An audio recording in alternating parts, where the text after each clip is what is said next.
आचार्य जी नमन। क्या अध्यात्म में प्रवेश के लिए जीवन में दुख होना अनिवार्य है? क्या जीवन में कुछ विशेष परिस्थितियां निर्मित होंगी तभी अध्यात्म में प्रवेश मिलेगा?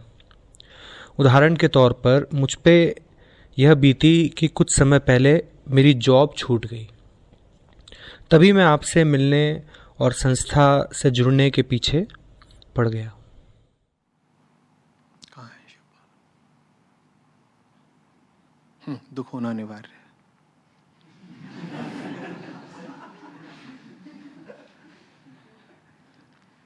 अब चाहो तो 10-15 मिनट इधर उधर की बात करके फिर ये बात बोल दूं,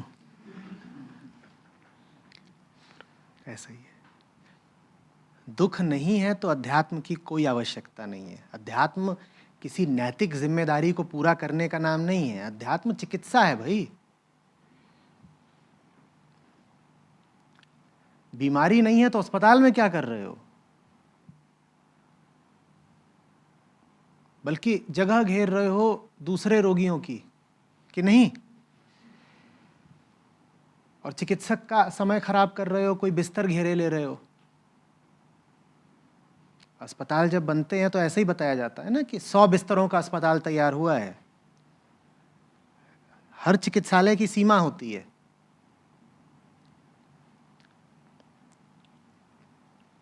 अध्यात्म बिल्कुल इसलिए नहीं है कि अनिवार्यतः आपको आध्यात्मिक होना ही चाहिए, बिल्कुल भी नहीं है।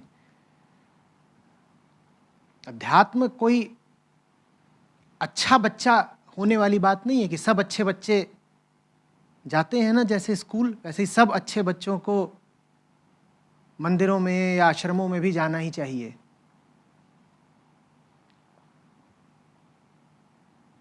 जीवन जियो, खुलकर जियो। प्रकृति ने सबका निर्माण किया है, सतरज तम ने सबकी अलग अलग दशा बनाई है, तो सबको आत्मा को अलग अलग तरीके से अभिव्यक्ति देनी है। आत्मा एक है लेकिन जीव तो सब अलग अलग है ना, अपनी अपनी प्रकृति के अनुसार। तो सब अपना अपना अलग अलग काम करें। किसी को विज्ञान में रुचि आएगी, कोई दौड़ लगाएगा, किसी को तैरने में रस होगा, कोई नाचेगा, कोई पहाड़ पर चढ़ जाएगा, कोई लेखक बनेगा, कोई कवि हो जाएगा, कोई राजनीति में चला जाएगा। ये सब काम धंधे बढ़िया हैं अगर इन काम धंधों में आप आत्मा को अभिव्यक्ति दे रहे हैं। आत्मा को अभिव्यक्ति न दे पा रहे हो तो अध्यात्म की ओर आइए, तब आपको चिकित्सा की जरूरत है। जीवन में आत्मा को अभिव्यक्ति दे पाने का ही नाम स्वास्थ्य है।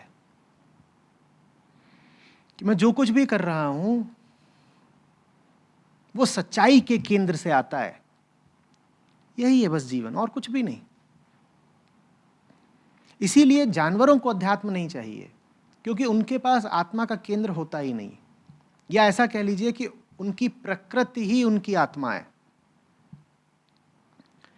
जानवरों की प्रकृति उनकी आत्मा से कभी अलग नहीं होती। आप शेर को घास नहीं खिला सकते, आप मछली को उड़ने के सपने नहीं दिखा सकते, लेकिन आदमी 2 पांव पर चलता हुआ भी उड़ने के सपने लेता है ना। मछली कोई लेती है कि कब तक मैं सागर में कैद रहूं, मुझे भी चांद तक जाना है? किसी मछली ने ऐसा कहा? किसी मछली को दुख होता है कि चांद तक जाना चाहती थी, जा नहीं पाई? आदमी को दुख होता है, क्योंकि आदमी की प्रकृति आदमी की आत्मा से दूर हो सकती है, अधिकांशतः दूर ही रहती है। आदमी की प्रकृति उसकी आत्मा के पास रहे, इसके विज्ञान को अध्यात्म कहते हैं।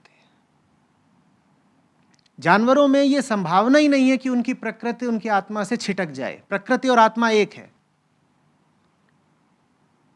वो प्रकृति पर ही चलते हैं पूरी तरीके से। तो इसीलिए जानवर कभी बहुत दुख में नहीं पाए जाएंगे। पीड़ा उन्हें हो सकती है,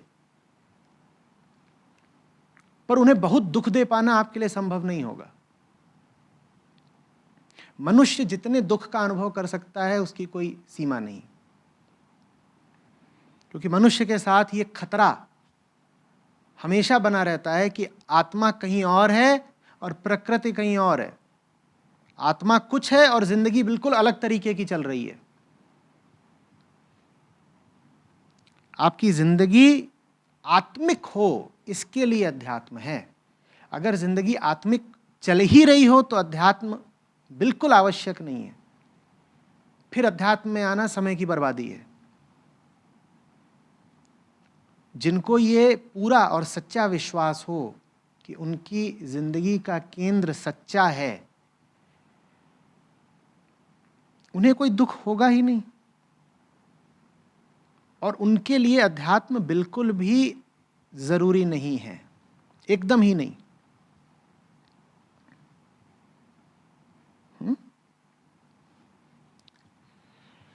धर्म सत्य की ओर जाने वाला मार्ग है भाई। सत्य पर अगर आप विराजे ही हुए हैं तो धर्म का क्या करेंगे? फिर आपको किसी धर्म की भी जरूरत नहीं। न राम नाम जपने की जरूरत है, न माला जपने की जरूरत है, न ग्रंथों को पढ़ने की जरूरत है, न ध्यान की जरूरत है, न भजन कीर्तन की, किसी चीज की कोई जरूरत ही नहीं है। इन सब की जरूरत तब पड़ती है जब जिंदगी में रिक्तता हो, छिद्रता हो,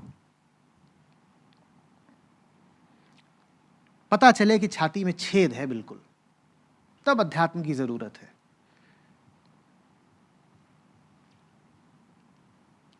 लेकिन माया वो उस छेद को सुख से भर देती है, थोड़ी देर के लिए सही, पल भर के लिए कोई हमें प्यार कर ले, झूठा ही सही, तो ऐसा लगता है कि जिंदगी बिल्कुल मस्त चल रही है। यही वजह है कि अध्यात्म से विमुख है अधिकांश विश्व,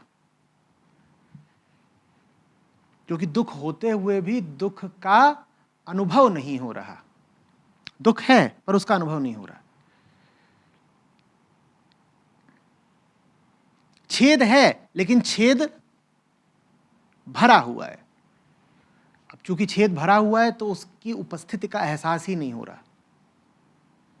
यह अलग बात है कि वो जिस चीज से भरा हुआ है वो चीज नकली है, थोड़ी देर चलेगी फिर बिखर जाएगी, लेकिन फिलहाल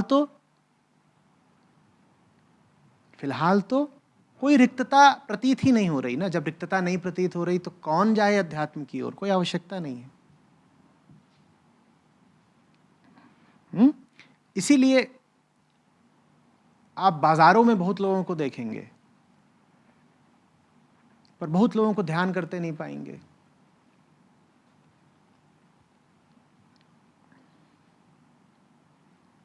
कोई उथली छिछोरी किताब होगी, खूब बिक जाएगी,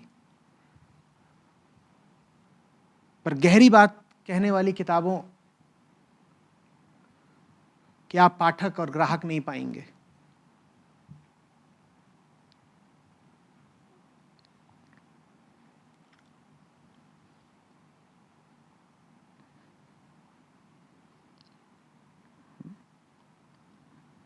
जानने वालों ने इसीलिए दुख को सौभाग्य कहा है। वो कहते दुख नहीं आता तो पता कैसे चलता कि सच्चाई क्या है।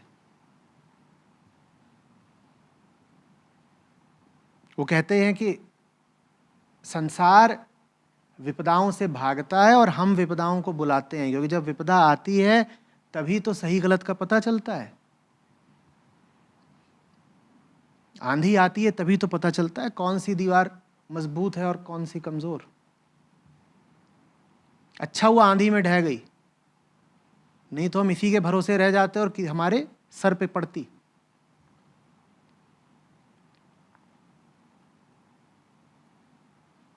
तो हैं तो सुख और दुख दोनों ही द्वैतात्मक और मानसिक स्थितियां ही, दोनों ही पर्दे पर घटने वाली घटनाएं हैं मात्र।